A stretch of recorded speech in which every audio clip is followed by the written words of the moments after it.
আবারও পদ্মা যমুনা সহ বিভিন্ন নদ নদীর পানি বাড়তে শুরু করেছে। পটুয়াখালীর কলাপাড়ার টিয়াখালী নদীর পানি বেড়ে নদী তীরবর্তী পশ্চিম লোন্দা গ্রামের রিং বেড়িবাঁধ ভেঙে গেছে। বিস্তারিত প্রতিবেদনে।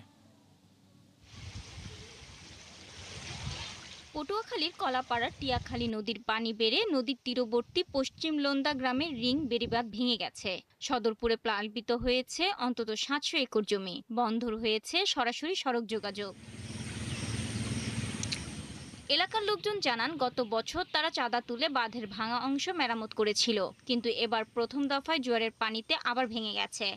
এই যে জোয়ারে পানি উঠতে আছে, এই ওই এর মধ্যে কেমন তারা চলে, এই স্কুলে ঘুরে গেলাও যাইতে না। নিজেরা এবার বছর বহু টাকা চান্দা দরিয়া নিজেরা এনে বাঁধ দিছি, বাঁধ নেই ছুটে গেছে।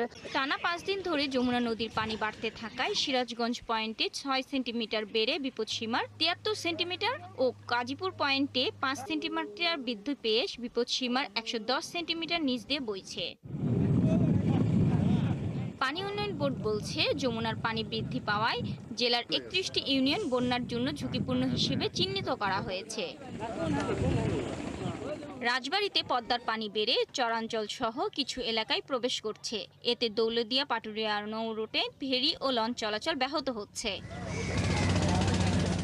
দৌলতদিয়া লঞ্চ ঘাটের ম্যানেজার জানান, তীব্র স্রোতে লঞ্চ পারাপারের সময় বেশি লাগছে, তবে ফেরি চলাচল স্বাভাবিক রয়েছে।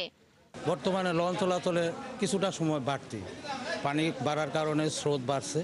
স্রোত বাড়ার কারণে আগে তো ২০ থেকে ২৫ মিনিট সময় লাগতো, এখন আপনার ৩০ থেকে ৩৫ মিনিট সময় লাগতেছে।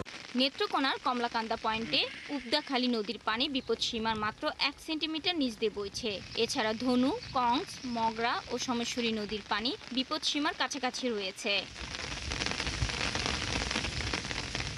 বরিশালের হিজলা উপজেলার মেহেদীগঞ্জে মেঘনা নদীর তীরবর্তী এলাকায় নদ নদীর পানি জোয়ারে বাড়ছে, তবে সামনে পূর্ণিমার সময় পানির চাপ বাড়ার শঙ্কা করছেন এলাকাবাসী।